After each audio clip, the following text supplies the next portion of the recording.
The Buddha's teaching. In his own words. Text selected, arranged, and translated by Bhikkhu Ñanamoli. Buddhist Publication Society. Kandy, Sri Lanka. The Will Publication No. 428/29/30. Published in 1999, reprinted 2004. Copyright 1999 Buddhist Publication Society. BPS Online Edition Copyright, 2008. Digital transcription source, BPS Transcription Project. For free distribution. This work may be republished, reformatted, reprinted and redistributed in any medium. However, any such republication and redistribution is to be made available to the public on a free and unrestricted basis. And translations and other derivative works are to be clearly marked as such. Notes. Voices. Narrator 1. A commentator, or compeer, of the present time, who introduces the others, and who represents a dispassionate onlooker with some general knowledge of the events. Narrator 2. A commentator who supplies historical and traditional information contained only in the medieval Pali commentaries, mainly those of the 5th century by the elder Buddhaghosa. His functions are to give the minimum of such material needed for historical clarity and, occasionally, to summarize portions of the canon itself. First voice. The voice of the elder Ananda, the disciple and personal attendant of the Buddha, who recited the discourses, or suttas, at the first council, held at Rajagaha 3 months after the Buddha's attainment of final nibbana. Second voice. The voice of the elder Upali, disciple of the Buddha, who recited the discipline, or Vinaya, at the first council. Publisher's note. The present will booklet contains Chapter 12 of Bhikkhu Ñanamoli's classic compilation, The Life of the Buddha according to the Pali Canon. The purpose of that book, now in print for 27 years, had been to construct a biography of the Buddha by piecing together all the relevant material scattered throughout the Vinaya and the Sutta Pitakas. Since the Buddha's life was in many respects inseparable from his teaching, Venerable Ñanamoli had included, in the middle of the book, an anthology of texts dealing with the teaching, which he entitled The Doctrine. In his introduction he described his purpose thus. In Chapter 12 the main elements of doctrine have been brought together roughly following an order suggested by the discourses. No interpretation has been attempted, but rather the material has been put together in such a way as to help the reader make his own. A stereotyped interpretation risks slipping into one of the types of metaphysical wrong view, which the Buddha himself has described in great detail. If Chapter 12 is found rather forbidding, let the last words of Anathapindika be pleaded in justification for its inclusion. The last words of Anathapindika, the Buddha's chief patron, were, "Let such, profound, talks on the Dhamma be given to the laity. There are some with little dust in their eyes who are wasting through not hearing such talks on the Dhamma. Some of them will gain final knowledge of the Dhamma." Several readers had suggested to the publisher that Chapter 12 of Life of the Buddha could well stand on its own as an excellent little handbook of the Buddha's teachings, useful for study, reflection, and meditation. With this aim it is being issued as a separate will booklet. The structure of the anthology is based on the formula of the Four Noble Truths and the 8 factors of the Noble Eightfold Path, which the Buddha announced in his first sermon at Benares and returned to again and again throughout his ministry. Within this framework Venerable Ñanamoli has incorporated a wide variety of texts which throw new and illuminating spotlights on the subtle implications of these familiar formulas. We hope this booklet will fulfill the purpose for which it is being published. The Buddha's teaching. What is the Dhamma? Narrator 1.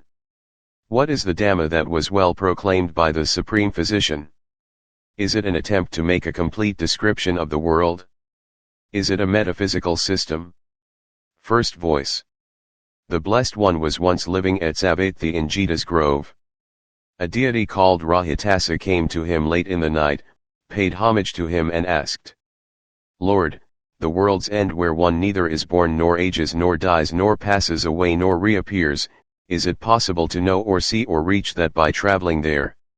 "Friend," that there is a world's end where one neither is born nor ages nor dies nor passes away nor reappears, which is to be known or seen or reached by traveling there, that I do not say. Yet I do not say that there is ending of suffering without reaching the world's end. Rather it is in this fathom-long carcase with its perceptions and its mind that I describe the world, the origin of the world, the cessation of the world, and the way leading to the cessation of the world. It is utterly impossible to reach by walking the world's end. But none escape from suffering unless the world's end has been reached. It is a sage, a knower of the world, who gets to the world's end, and it is he by whom the holy life has been lived out. In knowing the world's end he is at peace, and hopes for neither this world nor the next. SN 236, and 446. The Blessed One was once living at Kosumbi in a wood of simsapa trees. He picked up a few leaves in his hand, and he asked the bhikkhus, "How do you conceive this, bhikkhus, which is more, the few leaves that I have picked up in my hand or those on the trees in the wood?" The leaves that the Blessed One has picked up in his hand are few, Lord, those in the wood are far more. So too, bhikkhus, the things that I have known by direct knowledge are more, the things that I have told you are only a few. Why have I not told them? Because they bring no benefit, no advancement in the holy life. And because they do not lead to dispassion, to fading, to ceasing, to stilling, to direct knowledge, to enlightenment, to nibbana. That is why I have not told them. And what have I told you? This is suffering. This is the origin of suffering, this is the cessation of suffering, this is the way leading to the cessation of suffering. That is what I have told you. Why have I told it? Because it brings benefit, and advancement in the holy life, and because it leads to dispassion, to fading, to ceasing, to stilling, to direct knowledge, to enlightenment, to nibbana. So, bhikkhus, let your task be this is suffering, this is the origin of suffering, this the cessation of suffering, this is the way leading to the cessation of suffering. SN 5631. Narrator 1. It is not, then, an attempt to make some complete description of the world, either internal or external. Is it a metaphysical system, a consistent logical construction, and if so, what premise is it based on? First voice. Once when the Blessed One had gone into Rajagaha for alms, the naked ascetic Kassapa went up to him, and after greeting him, he said, "We would ask Master Gotama something, if Master Gotama would consent to give an answer." "It is not the time for questions, Kassapa, we are among houses." He asked a second and a third time and received the same reply. Then he said, "It is not much we want to ask, Master Gotama." "Ask, then, Kassapa, whatever you like." "How is it, Master Gotama, is suffering of one's own making?" "Do not put it like that, Kassapa." "Then is suffering of another's making?" "Do not put it like that, Kassapa." "Then is suffering both of one's own and another's making?" "Do not put it like that, Kassapa." "Then is suffering neither of one's own nor another's making but fortuitous?" "Do not put it like that, Kassapa." "Then is there no suffering?" "It is not a fact that there is no suffering, there is suffering, Kassapa." "Then does Master Gotama neither know nor see suffering?" "It is not a fact that I neither know nor see suffering, I both know and see suffering, Kassapa." SN 1217. Once too the wanderer Attiya went to the Blessed One, and after greeting him, he sat down at one side. Then he asked, "How is it, Master Gotama, the world is eternal, is only that the truth and everything else wrong?"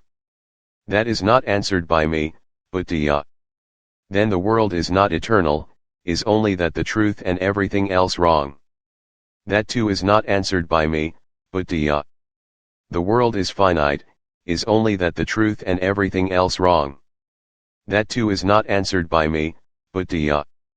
"Then the world is infinite, is only that the truth and everything else wrong?" "That too is not answered by me, Attiya." "The soul is the same as the body, is only that the truth and everything else wrong. That too is not answered by me, but Dhyā. Then the soul is one and the body another, is only that the truth and everything else wrong. That too is not answered by me, but Dhyā. After death a perfect one is only that the truth and everything else wrong. That too is not answered by me, but Dhyā. Then after death a perfect one is only that the truth and everything else wrong. That too is not answered by me, but Dhyā. Then after death a perfect one both is and is not, is only that the truth and everything else wrong. That too is not answered by me, but Dhyā. Then after death a perfect one neither is nor is not, is only that the truth and everything else wrong. That too is not answered by me, but Dhyā. But why does Master Gotama decline to answer when I ask him these questions? What then is answered by Master Gotama? I teach the Dhamma to disciples from direct knowledge, but Dhyā, for the purification of beings, for surmounting sorrow and lamentation, for ending pain and grief, for attainment of the true goal, for realizing Nibbana. Master Gotama, does that Dhamma provide an outlet from suffering for all the world, or for half, or for a third? When this was said, the Blessed One remained silent. Then the Venerable Ananda thought, the wanderer at Dhyā must not conceive any such pernicious view as when the monk Gotama is asked a question peculiar to me and to no one else and he founders and does not answer, is it because he is unable? That would be long for his harm and suffering. So he said to him, Friend at Dhyā, I shall give you a simile, for some wise men here get to know through a simile the meaning of what is said. Suppose a king had a city with strong ditches, ramparts and bastions, and a single gate, and he had a wise, clever, sagacious gatekeeper there who stopped those whom he did not know and admitted only those whom he knew. And since he had himself gone round the path encircling the city and had seen no gaps in the ramparts or any hole even big enough for a cat to pass through, he might conclude that living beings above a certain size must go in and out through the gate. So too, friend at Dhyā, a perfect one's concern is not that all the world shall find an outlet by this, or a half, or a third, but rather that whoever has found or finds or will find an outlet from the world of suffering. That is always done by abandoning the 5 hindrances, of desire for sensuality, ill will, lethargy and drowsiness, agitation and worry, and uncertainty. Defilements that weaken understanding, and by maintaining in being the 7 factors of enlightenment with minds well established on the 4 foundations of mindfulness. Your question which you put to the Blessed One was framed in the wrong way, that was why the Blessed One did not answer it. And 10:95. On another occasion the wanderer Vakagata went to the Blessed One and exchanged greetings with him. Then he asked, How is it, Master Gotama, does self exist? When this was said, the Blessed One was silent. How is it, then, Master Gotama, does self not exist? And for a second time the Blessed One was silent. Then the wanderer Vakagata got up from his seat and went away. Not long after he had gone the Venerable Ananda asked the Blessed One, Lord, how is it that when the Blessed One was questioned he did not answer? If, when I was asked does self exist, I had answered self exists, that would have been the belief of those who hold the theory of eternalism. And if, when I was asked does self not exist, I had answered self does not exist, that would have been the belief of those who hold the theory of annihilationism. Again, if, when asked does self exist, I had answered self exists, would that have been in conformity with my knowledge that all things are not self? And if, when asked does self not exist, I had answered self does not exist, then confused as he already is, Ananda, the wanderer Vakagata would have become still more confused, assuming, surely then I had a self before and now have none. SN 44:10. At one time the Blessed One was living at Savatthi, and at that time a number of wandering monks and Brahmans of various sects had gone into Savatthi for alms. They had differing views, opinions, and notions, and they relied for support on their differing views. There were some monks and Brahmans who asserted and believed that the world is eternal, only this is true, everything else is wrong, and some who asserted and believed each of the other 9 views. They quarreled, brawled, wrangled, and wounded each other with verbal darts. The Dhamma is like this. The Dhamma is not like this. The Dhamma is not like this, the Dhamma is like this. Then a number of bhikkhus, on their return from their alms round, told the Blessed One about it. The Blessed One said, Bhikkhus, there was once a certain king in Savatya. He told a man, come, man, get together all the men in Savatya who have been born blind. Yes, sire, he replied. And when he had done so, he told the king, who said, then show them an elephant. He did so, saying, you men blind from birth, an elephant is like this. And he showed the elephant's head to some and its ear to others and its tusk to others and its trunk to others and its body to others and its foot to others. And its rump to others and its tail to others and the tuft at the end of its tail to others. Then he went to the king and told him what he had done. So the king went to the men blind from birth, and he asked them, has an elephant been shown to you? Yes, sire. Then describe what the elephant is like.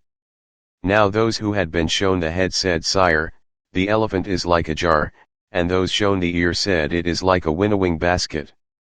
And those shown the tusk said it is like a post, and those shown the trunk said it is like a plough's pole. And those shown the body said it is like a granary, and those shown the foot said it is like the base of a column, and those shown the rump said it is like a mortar. And those shown the tail said it is like a pestle, and those shown the tuft at the end of the tail said it is like a broom. They fought among themselves with their fists, crying, the elephant is like this, it is not like this. The elephant is not like this, it is like this. But the king was pleased. So too the wanderers of other sects are blind and eyeless. That is why they quarrel, brawl, wrangle, and wound each other with verbal darts. The Dhamma is like this. The Dhamma is not like this. The Dhamma is not like this. The Dhamma is like this. UD 6:4. Narrator 1. So it would appear to be a mistake to call the Buddha's teaching either an attempt to describe the world completely or a metaphysical system built up by logic. Is it, then, an ethical commandment, a revealed religion of faith, or simply a stoical code of behavior? Before an attempt can be made to find answers to those questions, some sort of a survey of the doctrines taught is needed. The material contained in the discourses seems, in fact, to be rather in the nature of material for a map, for each to make his own map, but all oriented alike. These oriented descriptions of facets of experience, in fact, enable a person to estimate his position and judge for himself what he had better do. The discourses offer not so much a description as a set of overlapping descriptions. Close examination of existence finds always something of the qualities of the mirage and of the paradox behind the appearance. The ends can never be made quite to meet. The innumerable different facets presented in the suttas with countless repetitions of certain of these facets in varying combinations and contexts remind one of a collection of air photographs from which maps are to be made. The facets in the discourses are all oriented to cessation of suffering, the 4 points of their compass being the 4 noble truths. Let us try to make a specimen map out of some of this material.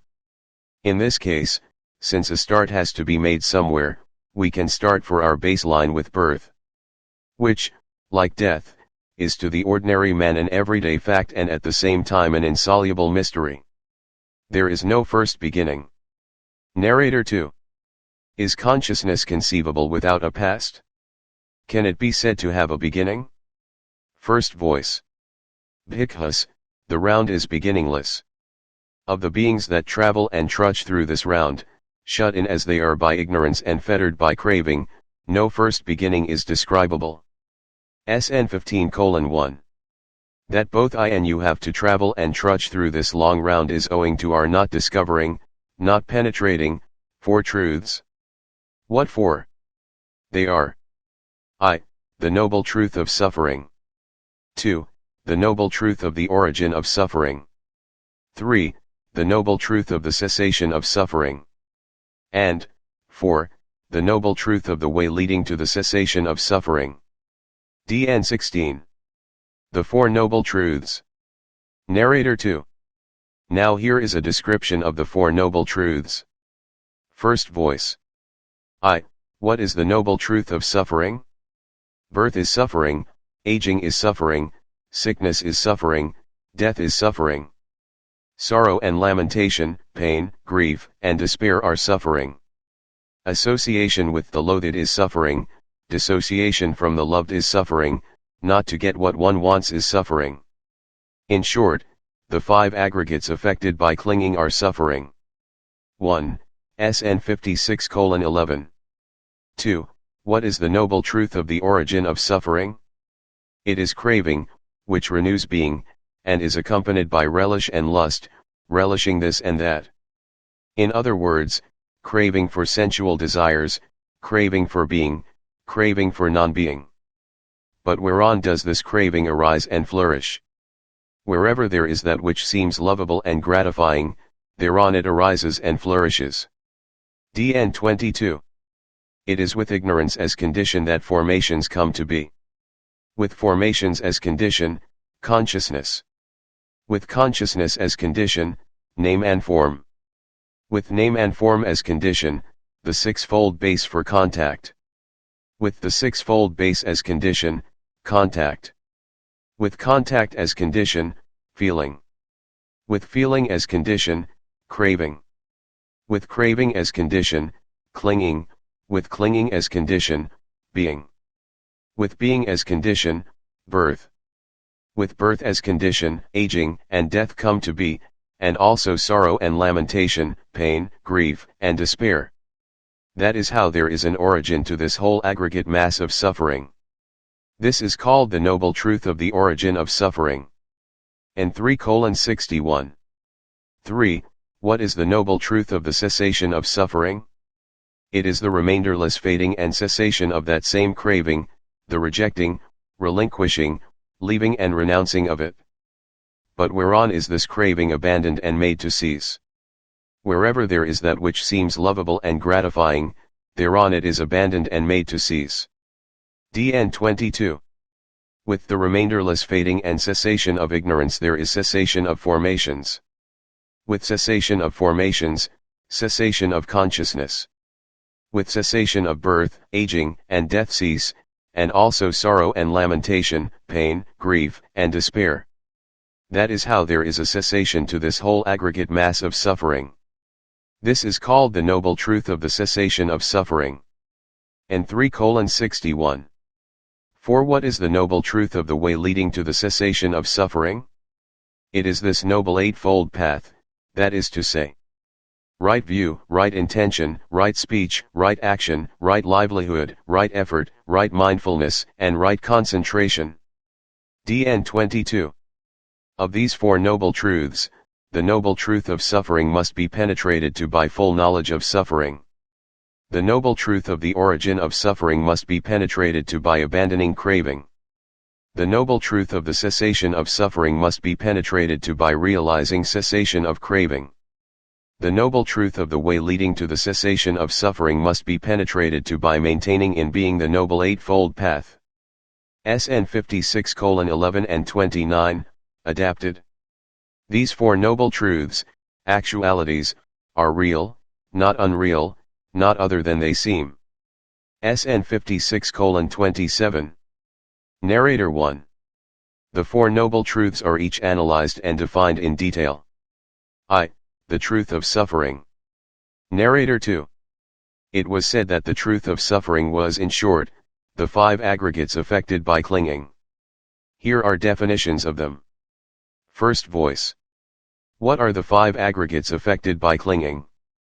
They are the material, form aggregate affected by clinging, the feeling aggregate affected by clinging, the perception aggregate affected by clinging, the formations aggregate affected by clinging, and the consciousness aggregate affected by clinging. DN 22. Why does one say form? It is deformed, rupati, that is why it is called form, rupa. Deformed by what? by cold and heat and hunger and thirst, by contact with gadflies, gnats, wind, sunburn, and creeping things. SN 22:79. What is form? The four great entities and any form derived upon them by clinging are called form. SN 22:56. Whatever in oneself, belonging to oneself, is solid, solidified, and clung to, organic. Such as head hairs, body hairs, nails, teeth, skin, flesh, sinews, bones, bone marrow, kidneys, heart, liver, midriff, spleen, lights, bowels, entrails, gorge, dung, or whatever else in oneself, belonging to oneself, is solid, solidified, and clung to, that is called earth element 2 in oneself. Now earth element in oneself and external earth element are only earth element.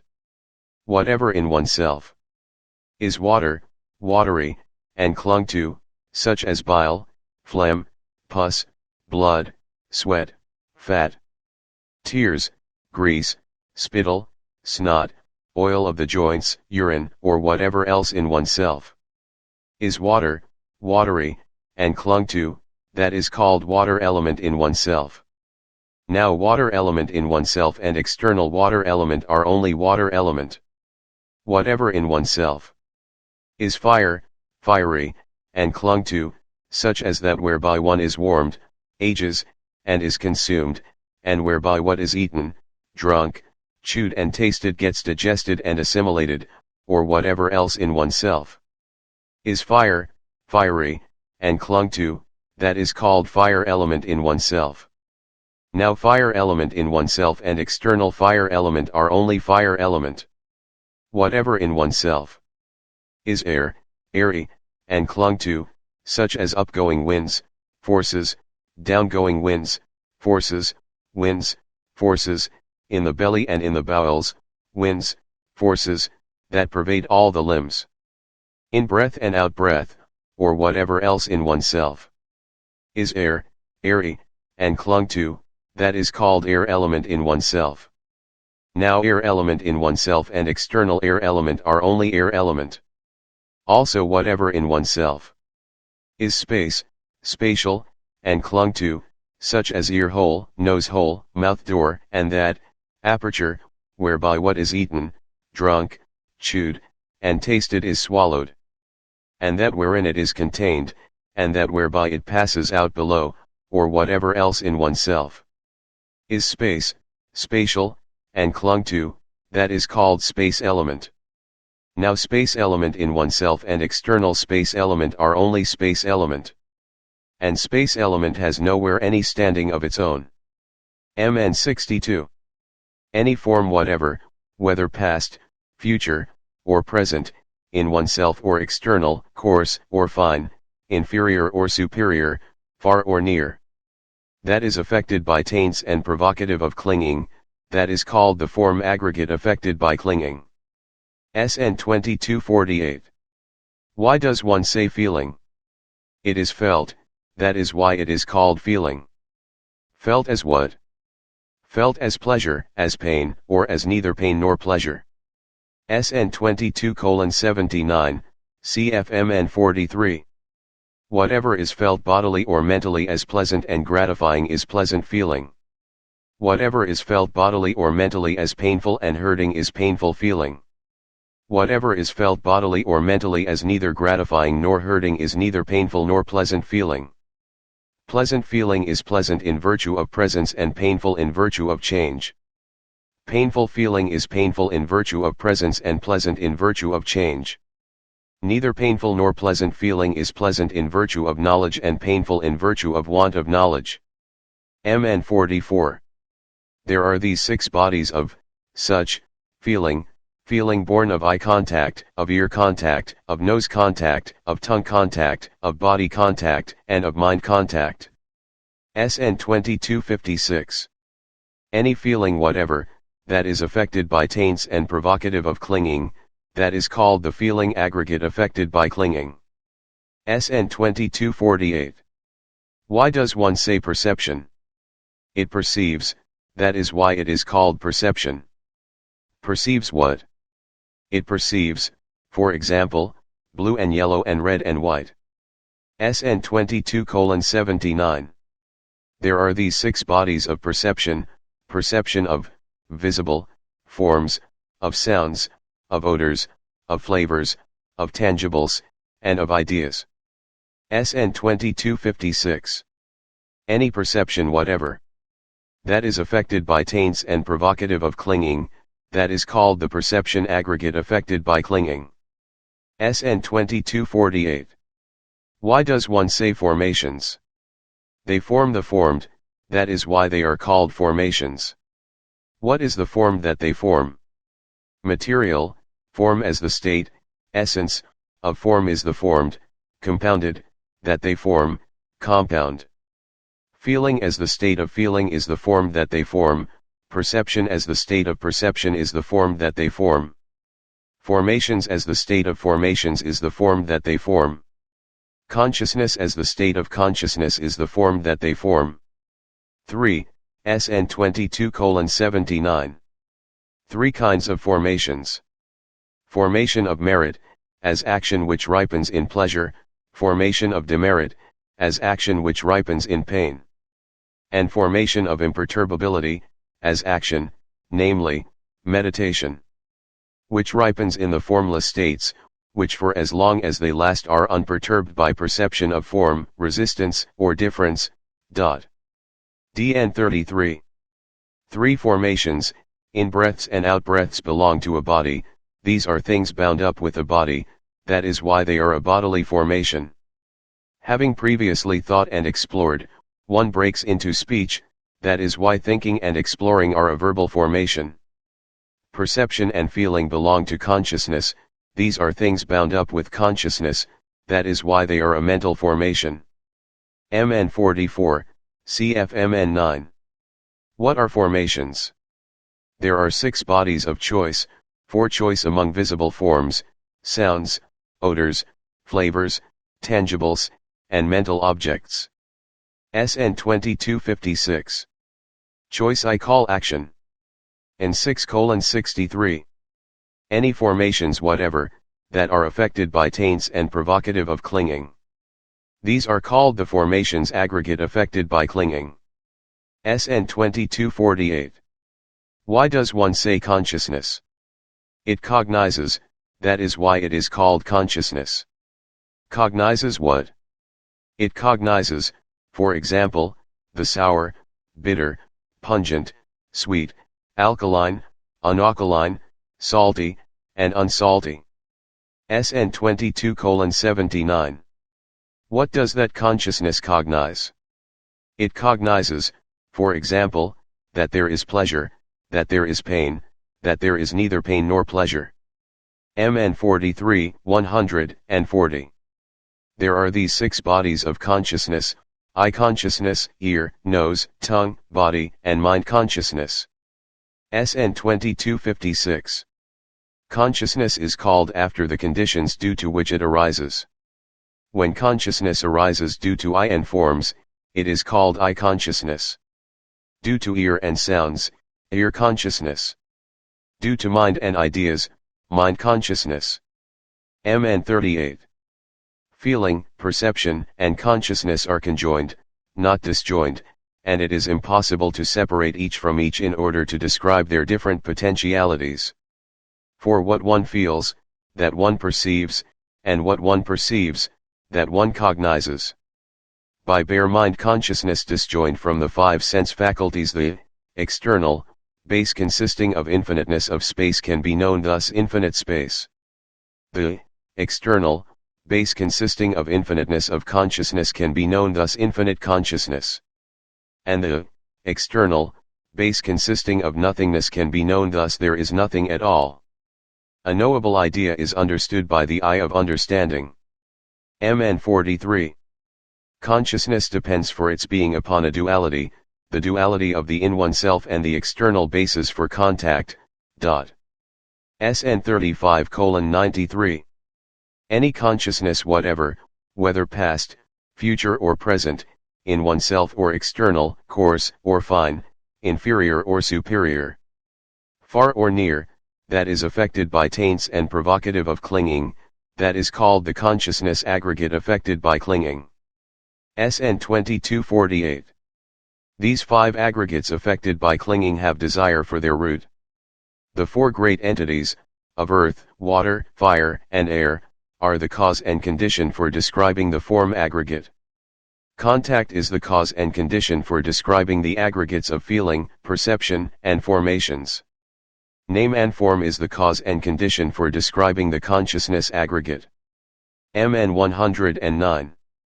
Whatever monks or Brahmans recollect their past life in its various modes, they all recollect the 5 aggregates affected by clinging or one or another of them. SN 22:79. 2. The truth of the origin of suffering. Narrator 2. Here are detailed definitions of the second noble truth. First voice. These 5 aggregates affected by clinging have desire for their root.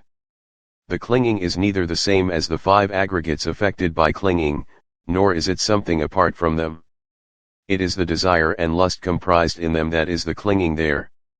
MN 109. That comes to be when there is this, that arises with the arising of this. 5. MN 38. In the statement of dependent arising. 6. What is aging? In the various orders of beings, it is any being's aging, old age, brokenness of teeth, grayness of hair and wrinkledness, decline of life and weakening of sense faculties. What is death? In the various orders of beings, it is any being's passing away, dissolution, disappearance, dying, completion of time, dissolution of aggregates, laying down of the carcass. What is birth? In the various orders of beings, it is any being's birth, coming to birth, precipitation in a womb, generation, manifestation of aggregates, acquisition of bases for contact. What is being? 3 kinds of being are, being in the mode of sensual desire, being in the mode of form, being in the mode of the formless. What is clinging? There are 4 varieties of clinging.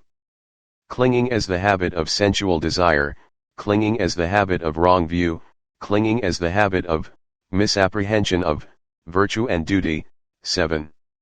And clinging as the habit of self-theories. What is craving? There are 6 bodies of craving. Craving for visible forms, sounds, odors, flavors, tangibles, and ideas. What is feeling? There are 6 bodies of, the 3 sorts of, feeling. Feeling born of eye contact, of ear contact, of nose contact, of tongue contact, of body contact, and of mind contact. What is contact? 8. There are 6 bodies of contact. Eye contact, ear contact, nose contact, tongue contact, body contact, mind contact. What is the 6-fold base? It is the eye base, ear base, nose base, tongue base, body base, and mind base. What is name and form? 9. What is called name comprises feeling, perception, choice, 10 contact, and attention. What is called form comprises the 4 great entities and any forms derived upon them by clinging. So this name and this form are what is called name and form. What is consciousness? There are 6 bodies of consciousness. Eye consciousness, ear consciousness, nose consciousness, tongue consciousness, body consciousness, and mind consciousness. What are formations? 3 formations are the bodily formation, verbal formation, and mental formation. What is ignorance? It is nescience about suffering, about the origin of suffering, about the cessation of suffering, and about the way leading to the cessation of suffering. SN 12:2. Dependent on eye and visible forms, eye consciousness arises. The coincidence of the 3 is contact, with contact as condition, feeling, with feeling as condition, craving. That is how there is an origin to suffering, and so with ear, mind, SN 12:43. Inflamed by lust, incensed by hate, confused by delusion, overwhelmed by them and his mind obsessed, a man chooses for his own affliction, for others' affliction. and for the affliction of both, and experiences pain and grief.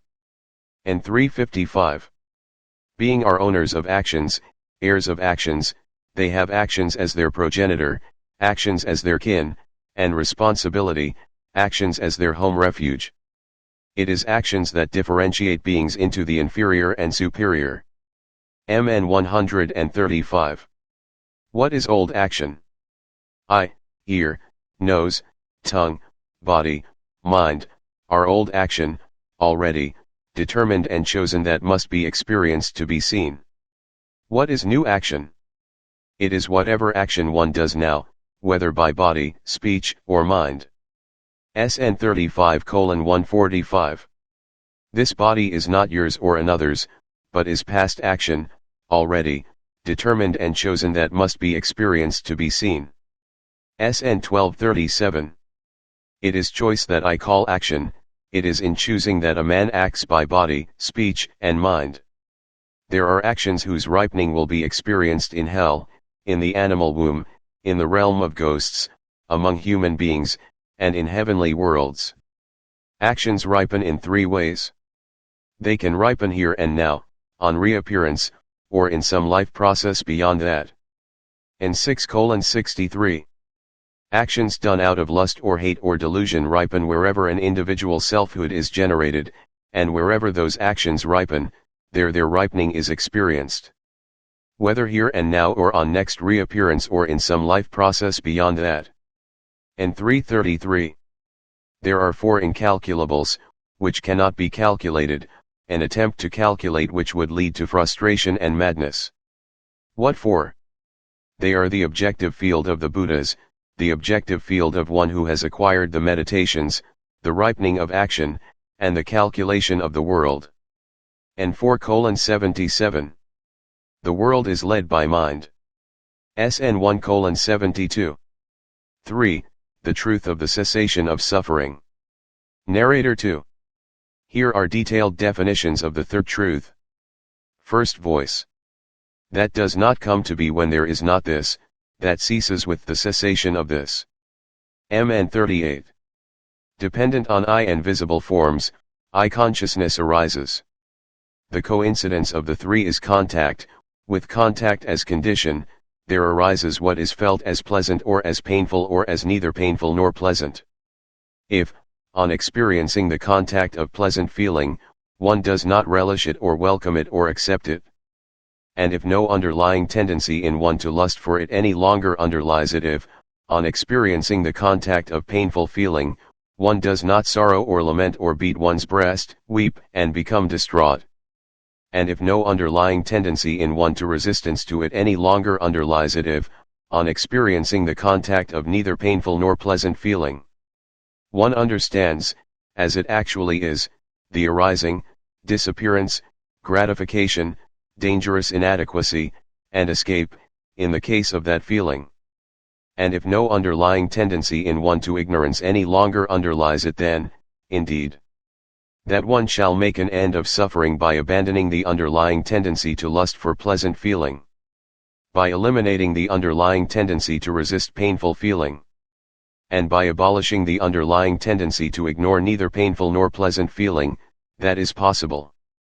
MN 148. When lust, hate, and delusion are abandoned, a man does not choose for his own affliction or for others' affliction or for the affliction of both. In that way there comes to be nibbana here and now, without delay, inviting inspection, onward leading, and experienceable by the wise. And 355. Actions done out of non-lust, non-hate, and non-delusion, done when lust, hate, and delusion have disappeared, are abandoned, cut off at the root, made like a palm stump, done away with, and are no more subject to future arising. And 333. Formless states are more peaceful than states of form, cessation is more peaceful than formless states. 11, it 73. There is that, external, base where no earth, is. Or water or fire or air or base consisting of infinity of space or base consisting of infinity of consciousness or base consisting of nothingness. or base consisting of neither perception nor non-perception or this world, or the other world or moon or sun, and that I call neither a coming nor a going nor a staying nor a dying nor a reappearance, it has no basis, no evolution, no support, it is the end of suffering. The unaffected is hard to see. It is not easy to see truth. To know is to uncover craving. To see is to have done with owning. There is an unborn, an unbrought to being, an unmade, an unformed. If there were not, there would be no escape described here for one who is born, brought to being, made, formed. But since there is an unborn, an unbrought to being, an unmade, an unformed, an escape is therefore described here for one who is born, brought to being, made, formed. UD 8:1, 3. There are two elements of nibbana. What two? There is the element of nibbana with result of past clinging still left, and the element of nibbana without result of past clinging left. What is the element of nibbana with result of past clinging still left? Here a bhikkhu is an arahant with taints exhausted, who has lived out the life, done what was to be done, laid down the burden, reached the highest goal, destroyed the fetters of being, and who is completely liberated through final knowledge. His five sense faculties remain, owing to the presence of which he still encounters the agreeable and disagreeable, still experiences the pleasant and painful. It is the exhaustion of lust, of hate, and of delusion in him that is called the element of nibbana with result of past clinging still left. And what is the element of nibbana without result of past clinging left? Here a bhikkhu is an arahant who has lived out the life, and is completely liberated through final knowledge. All in him that is felt will, since he does not relish it, become cool here in this very life. This is called the element of nibbana without result of past clinging left. It 44. That which is the exhaustion of lust, of hate, and of delusion, is called nibbana. SN 38:1. Just as a flame blown by the wind's force, Upasiva, said the Blessed One, goes out, and designation applies to it no more. So too the silent sage, being freed from the name body, goes out, and designation applies to him no more. Then when he has thus gone out, does he exist no more? Or is he made immortal for eternity? So may it please the sage to make this plain to me, because it is a state that he has understood. There is no measuring of one who has gone out. Upasiva, said the Blessed One, and nothing of him, whereby one could say aught of him. For when all ideas have been abolished, all ways of saying, too, have been abolished. SN 5:7. 4. The truth of the way. Narrator 2. The fourth noble truth is the Noble Eightfold Path. Each of its 8 components needs a separate definition.